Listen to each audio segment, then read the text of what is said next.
Hi there, my name's Oisin Lunny and welcome to Audio Talks, presented to you by Harman. And in this episode we're going to discuss music, rights, relationships and technology and how this can help you get paid in a digital age. And I'm thrilled to be joined by two of the foremost experts of the field of music rights in a digital world today. Welcome to the podcast, Vickie Nauman. Thank you so much. And Oisin Carild. Thank you so much. Hey, tack and make it great to have you both here. Okay, in time-honoured tradition, as if we were sitting at a stage at a music industry and tech conference, I would love for you both just to share with our audience a little bit about what you do and the overlap with rights and technology. And we're going to start with yourself, Vickie. Thank you so much. Thank you so much. So my name is Vickie Nauman. I run the consultancy CrossBoarderWorks. And it largely sits in between the music industry and the technology industry and all of the adjacent industries that crash into music. And I use that word very specifically because they very frequently do crash into this industry, whether it's gaming or financial services, data platforms, DSPs. And I help them make sense of the music industry and create products and new business models. An incredibly valuable guidance service as much of anything. You know, you kind of filter down a lot of the tech that's happening and share it with the right people in the right way so that it can actually kind of maximize the potential. That's brilliant, Vickie. And I've seen you speak many times and you always kind of manage to sum things up in a way that's very practical and usable for the delegates. So thank you for joining us. And coming over to you, Oisin, tell us a bit about your fantastic work and the overlap with music, technology and rights. Oh, thank you. Well, there's still a lot to do here in this field. But I think if I look back at what I have been working on for many years with different hats on, it has to be trying to improve the world for music in a digital area. So it goes back all the way from working in a digital music service to working for STIM, online licensing, helping setting up ICE and running the other Nordics, the Polaris Music Hub, and also working for Utopia. So in my past, it's always been technology, music rights, and improving the world for those creators that are out there. And also one thing to mention here, I am here not representing any company, but speaking as me, Oisin. Gotcha. Okay, fantastic. Well, it's good to have the full Oisin here. That's absolutely brilliant. And listeners, if you are not familiar with the name, you may well be rewarded by checking out Oisin's wonderful back catalogue of music, not only as a label owner, but as a recording artist, as a composer. And really, you're somebody who's joined together a huge spectrum of activity around, you know, writing, composing, performing music and taking it all the way through to the business side of things. And I'm always impressed whenever we meet up to hear the amazing things you're working on.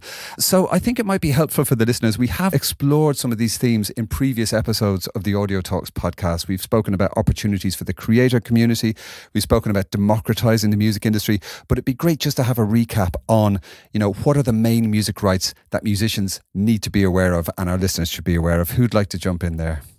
So generally, the music rights that are important to cover here is the master owner rights, ownership of the masters, the performers, the rights of the people who actually play on the records, and then the composition rights, which are the main thing. Then we also have the sync rights, which is interesting to explore in itself, because when you try to define it clearly, it's not really written in law. You can help me here, Vickie, if you disagree, but it's more like a concept that we are using rather than a particular right that's been described. And then, of course, we also have the wonderful world of mechanical and performance rights. So when a song has been played, it depends on if it's been broadcasted for radio, TV and such. It's traditionally been a performance right that has happened. And when it's been copied, like made a CD or DVD or vinyl, it's the mechanical. And that's quite interesting because that's been interpreted in the new digital world. Yeah, I would add to that in the world that we're operating in now, we have different business models that light up all sorts of different rights that she just mentioned. And so, you know, DSPs like Spotify and Apple Music use those rights in a particular way. Gaming and other kinds of video usage use sync, which is really more of a norm than it is part of a copyright law. But as we're entering and starting to really get into the world of Web3, there's also a further right, which is artist name and likeness and their publicity rights. And these are rights that are very frequently reserved by the artist. And in a world that we're in with Web3, it's very much an artist-centric approach. And so any of the platforms also have to make sure that they're getting the artist name and likeness rights, and those may be held separately from the sound recording rights. Right. So, as you're both kind of outlining there, it's a really interesting time in terms of rights. It's all kind of changing very quickly. We're sort of still using the definitions, as you're saying, also from radio and TV and live performance. But then, Vickie, as you were saying, we've got this whole new world of Web3 and the metaverse. And do you think that we need new kinds of rights, or do you think that our old rights kind of translate appropriately to the new world that we're in? I think there is definitely a need to dig into what are the new rights, make it possibly a bit standardized as well. I mean, just an on-demand stream is interpreted differently in every country. Some have 70% performance, 30% mechanical, someone has 65%, and, it's not standardized anywhere. So I think to have the possibility of simplifying how we treat rights, that would be wonderful, but also almost close to impossible when you look at the players we have today. But it's not impossible, and especially when, as Vickie said, new rights are coming in as the artist likeness right, then there is a possibility here to jump and do something maybe that could be standardized across the board. Vickie, what say you? I definitely think that we're still using the rights from previous eras. Even the containers in which songs are released are still from previous eras. There's no reason why we need to have 3-minute songs. That was for radio. Yeah. And there's no reason why albums are with 10 songs. That was for CDs. And so we always end up drawing from the past into the future. And then there's an overlap, a bridge between these eras, and then they start to become shaped into whatever the models are. And one of the things that's really challenging right now with Web3 is every single NFT project is different.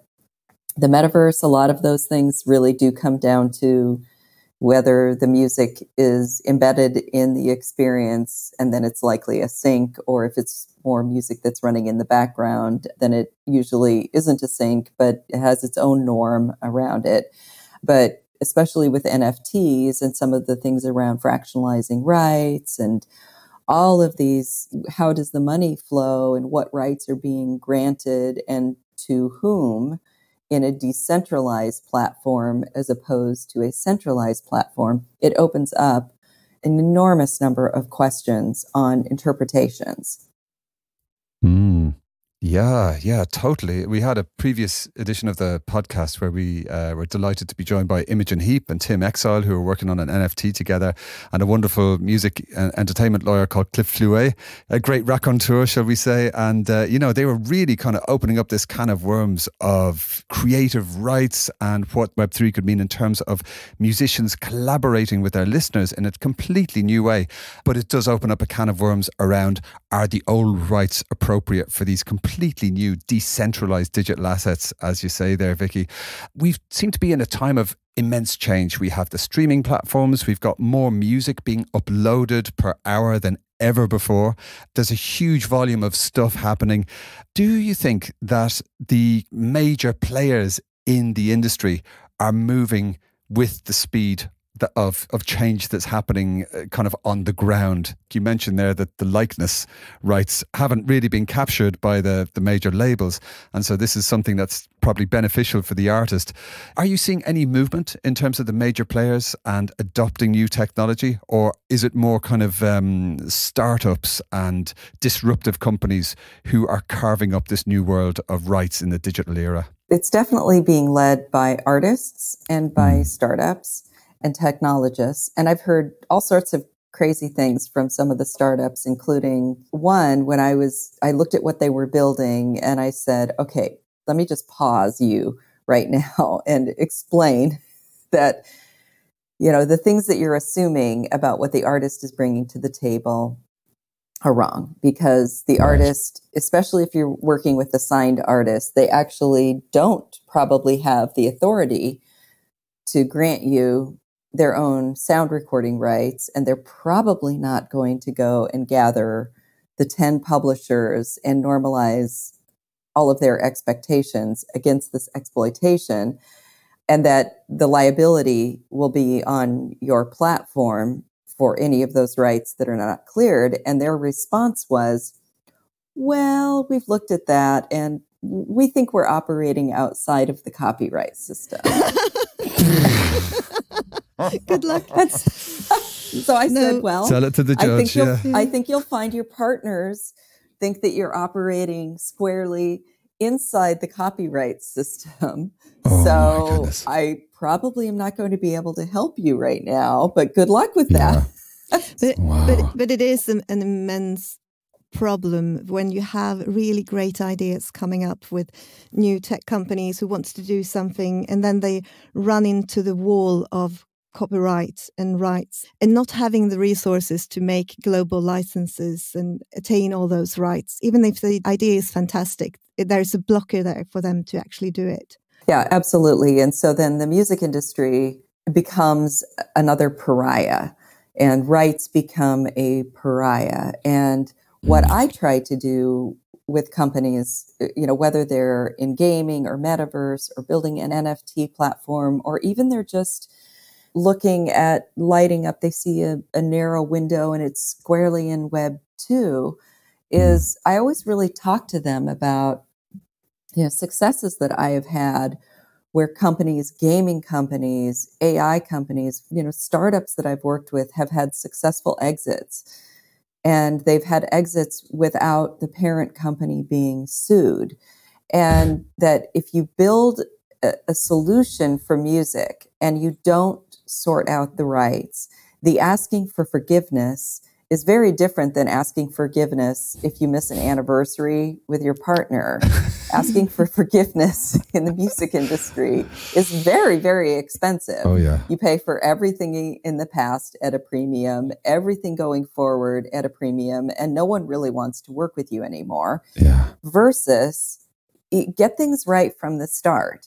And the great thing about everything with Web3 and artist-centric initiatives is you don't need every single rights holder on the planet to opt into your business, like Spotify and Apple Music and Rhapsody and Mog and all these companies that are long gone.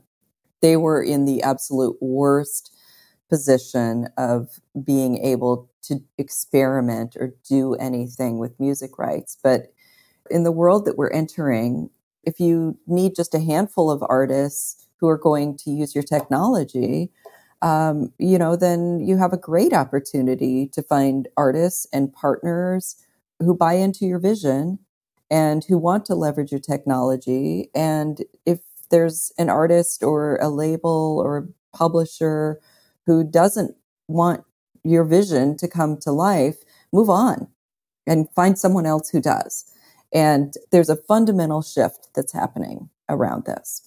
I've seen some really nice examples with gaming studios sort of collaborating from day one with a record label, for example, an indie label, and sort of working together with them in sort of creating these kind of experiences. Of course, it's limited, but it's at least licensed and on the right side of the copyright law. That's exactly right. It used to be that the only way that you could do anything was to, go to the major labels immediately out of the gate before you even had product market fit with your game or with your technology.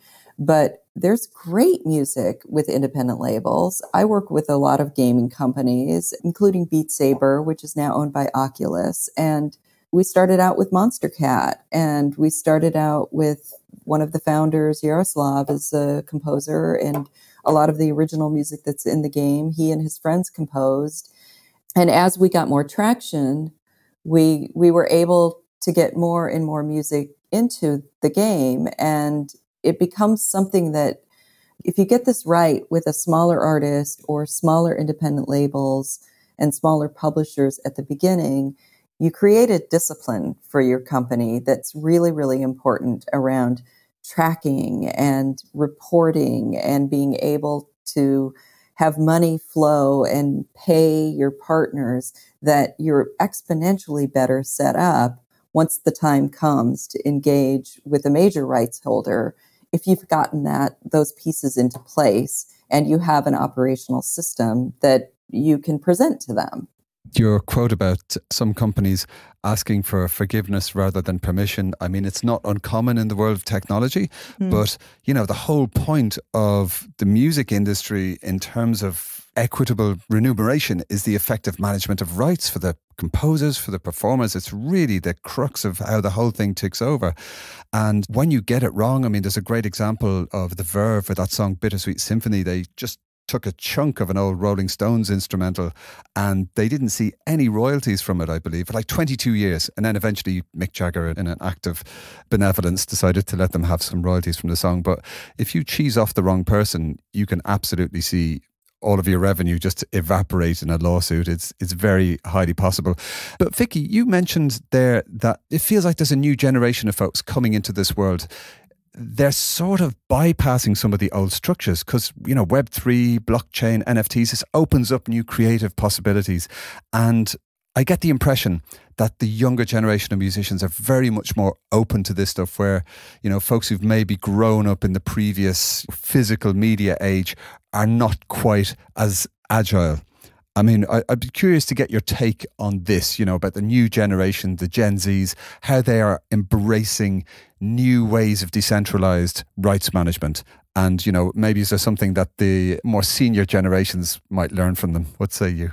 Absolutely. And I think there's a younger generation of artists where they're definitely part of this creator economy that they want to control everything. They want to own everything so that they can leverage technologies. They look at everything in Web3, whether it's fractionalizing their rights and bringing their fans into a community to, you know, leverage and get financing from them. If it's blockchain, if it's NFTs, metaverse, if you own everything, you look at that landscape and you can be nimble. You can do anything that you want. And for them, they look at the existing system of sound recording, having 10 writers on every song and belonging to a performing rights organization. They look at that and they say, well, that makes no sense at all. If I do that, I can't do these things. And so there's a very different generation. But we have a conundrum because most of the music that people want to hear and that is of renown is in the old system. And it is tied up in label recordings, and maybe there's featured artists and you have a shared master in addition to samples and 10 publishers, and you're on a PRO, which then creates an entire mix of complexity of how you as a creator, but a signed creator, have to navigate. And we need a bridge between these worlds, but I'm already seeing a pulling apart of these two sections of our industry into different ecosystems.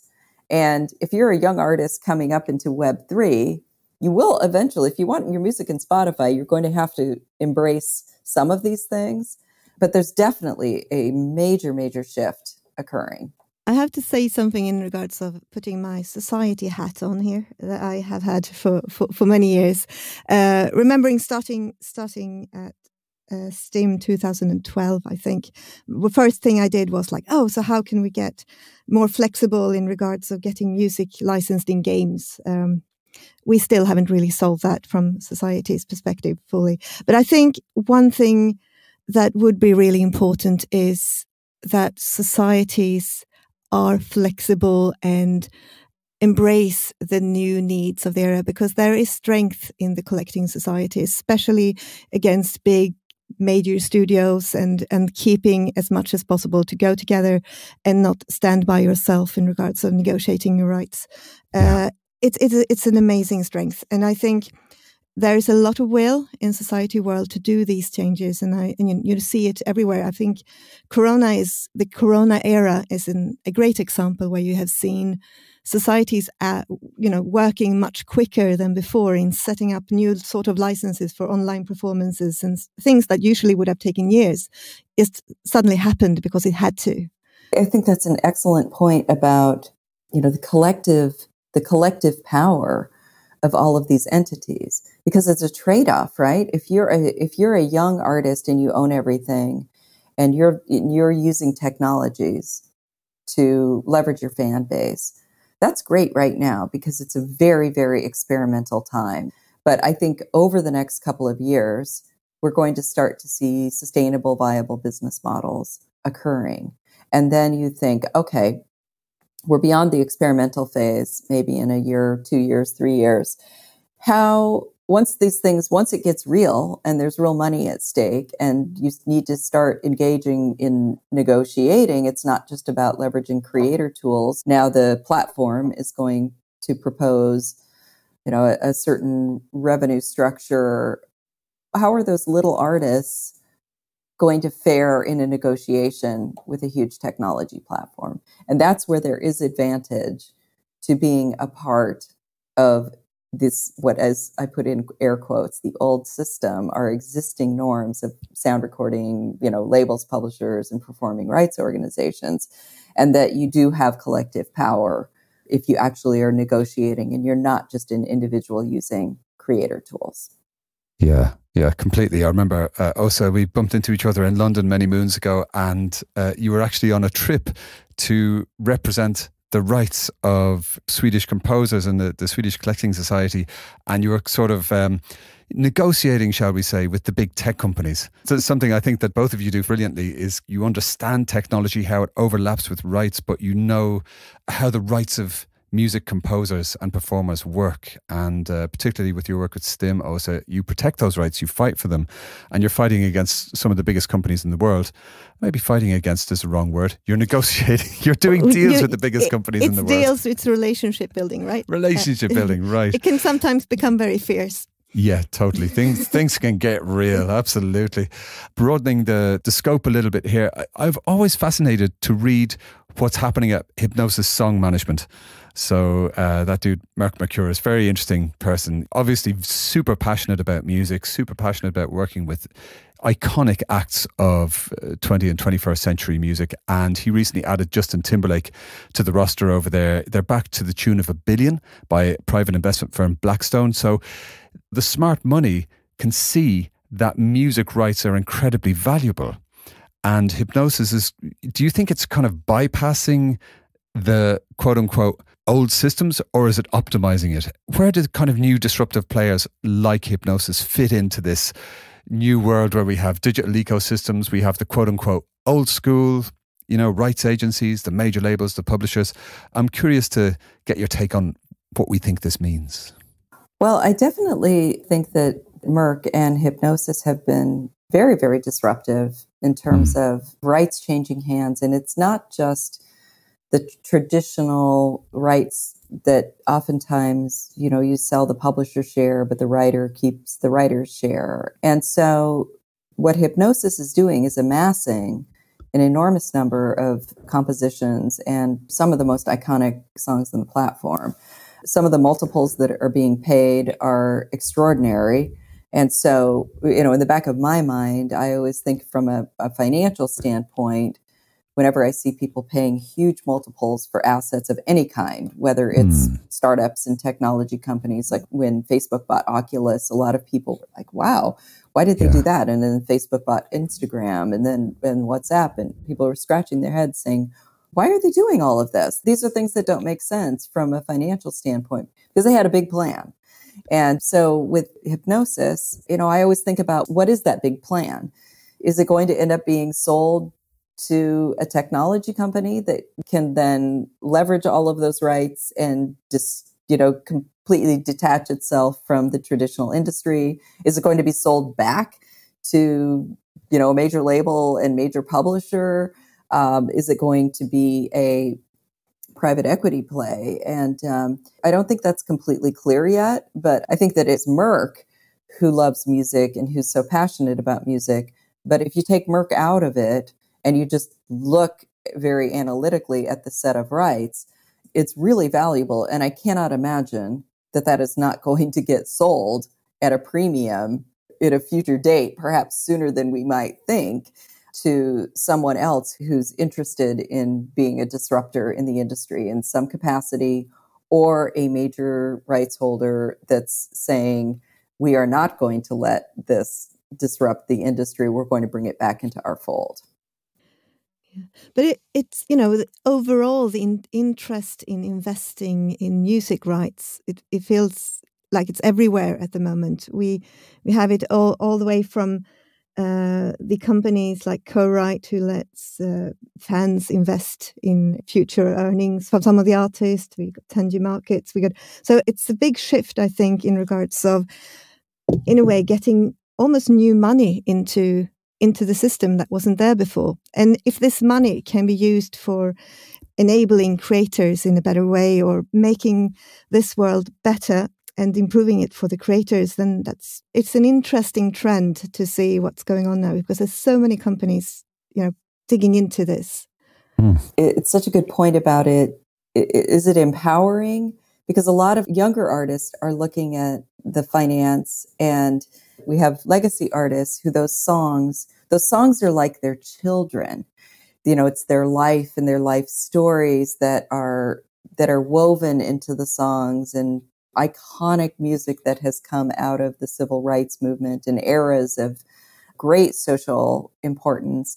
But then there's a younger generation of very established writer-producers who are very transactional, and they view the availability of capital as just a tool. They're going to write a series of songs, let them become hits, and then sell them, and then use that money, the proceeds to that, to go into the studio, do it over again, negotiate great administrative deals so that they're getting the benefit of the way that the ecosystem works, but they maintain control through admin deals. And then they write another series of songs, get those recorded, they're out, they're hits, sell them again. And so we've got a lot of different viewpoints on, is that money just, taking advantage of short-term needs that artists haven't been able to tour and they've been short of money and they need to get rid of their rights,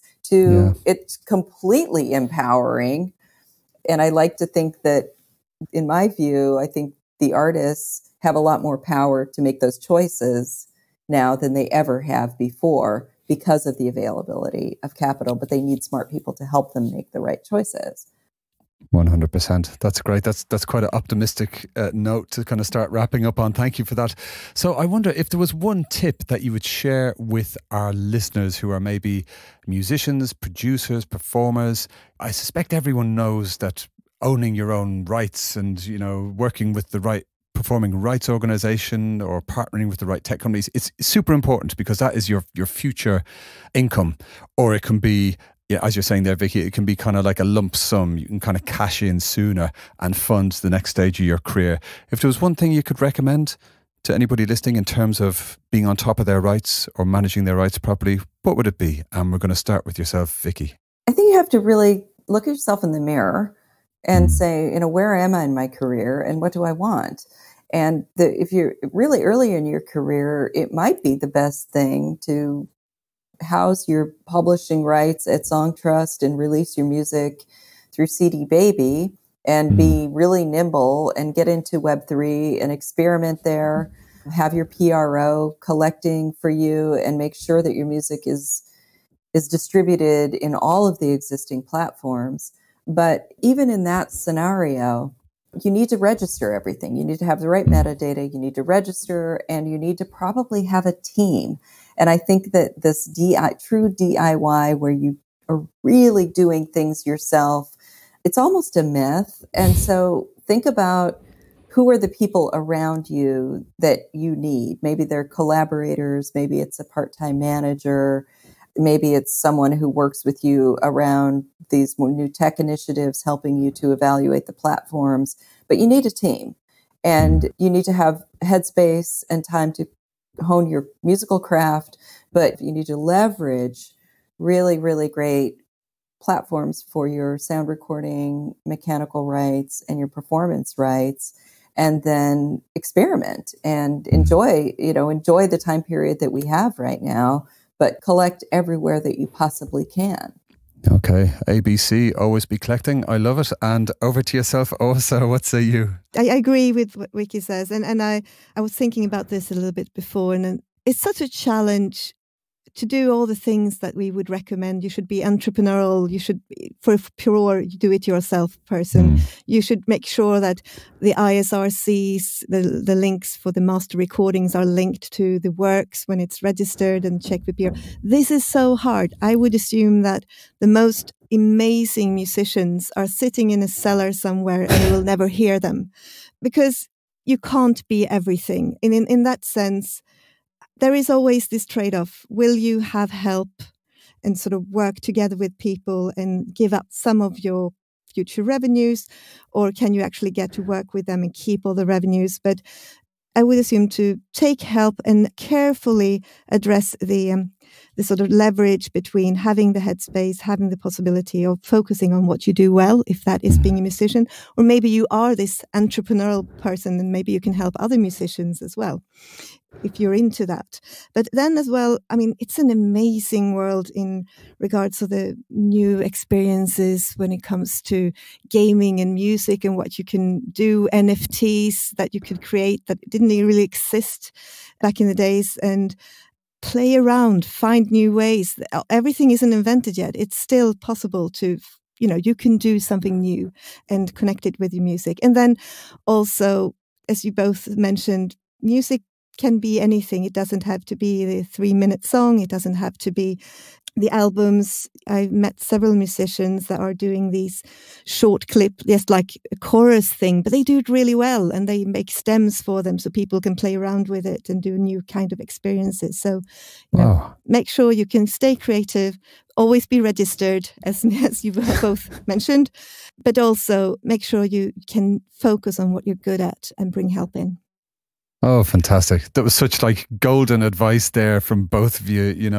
Don't be afraid to experiment, be playful, collaborate. Remember that 80% of something, 50% of something amazing is much better than 100% of absolutely nothing. But in order to get any percent of anything, you need to be registered, you need to be collecting words to live by. So I have one more question for each of you. It is a very important question. We like to ask all of our VIP listeners this question, and I'm going to come to yourself first, Åsa. What track would you like to add to our fabulous Audio Talks title playlist, and why? So most of my life, in the later number of years, I have been working to try to improve the situation for creators, new creators coming in. So I chosen a new creator who released this track on her 18th birthday. She also happens to be my daughter, Tiger. Fantastic. What's the name of the track? It's called Box of Hearts. I love that. Box of Hearts by Tiger. That's absolutely beautiful. Thank you so much, Åsa. What a lovely personal thing to add. And Tiger's music is fantastic. I have heard it. It's absolutely wonderful. And Vickie, how about your good self? What track would you like to add to our title playlist? Well, I would like to add the Imagine Dragons song, Believer. And I love the song. Many, many people have heard it. But the reason that I want to put it in there is because when I was first working with Beat Saber in the early days, this is really the first commercial music song pack that we released. Wow. And it was a beast to get everyone on board with a gaming studio out of Prague in a VR game. And publishers were coming back to me saying, "What? Why are we doing this? What are you coming to us with this weird game? We don't understand it." But I got them to take a chance. And I said, it's a really good game. They're trying to do the right thing. And, we're creating a really great business model for music. We know that it's going to work. And then once we got everything in, it was a huge success. But for me personally, when I played Beat Saber for the first time and listened to these Imagine Dragons songs, especially the song Believer, I was completely blown away because the context of hearing a song like that in an immersive game now every time I hear the song Believer, I think about the game. And when I play the game, I think about the song. And so it's the power of music. And when you get it combined with technology and you get the rights sorted out, it's such a win for everyone. And that to me is the perfect song to illustrate that. I love what you've just described of having an experience with a song, but then you experience it within this new interactive technology space, and the song takes on more meaning, more resonance to you personally. And of course, that expanded experience is now your relationship with the song. I love it. And from my side, I am going to contribute to the playlist a song called Fight for Your Right to Equitable Remuneration as a Creator and Party. I think they shortened the title. That's, of course, by the Beastie Boys. So listen, thank you both so much for joining us on the Audio Talks podcast to share all that wisdom, all that great, optimistic, but very, very expert guidance for musicians, creators, and folks working in the tech industry of any age across the spectrum. That was absolutely brilliant. Thank you so much to Vickie Nauman. Goodbye. Thank you so much. Awesome. Great to see you, Vickie. Thanks for joining us. And thank you so much to Oisin Carild. Thank you so much. This was a pleasure. I don't want it to end, actually. That was just so brilliant. I absolutely loved every second of that. I learned a lot. Thank you for everything that you're doing for the world of creators, for the world of rights. And thank you for joining us here today, both of you. That was just lovely. Listeners, thank you so much for joining us. Don't forget to subscribe, comment and share with your friends and family. If you're enjoying the Audio Talk series of podcasts, why not pop over to Apple Podcasts, Spotify or wherever you get your podcasts and leave a glowing review. It really does mean a lot to us, and it helps new listeners know about the amazing guests we talk to in every episode, just like Oisin and Vickie. For more exclusive content, some behind the scenes goodies and maybe even some competitions, connect with Audio Talks on Instagram. You can find us at Audio Talks Podcast. We'll be back soon for some more fascinating Audio Talks. See you next time.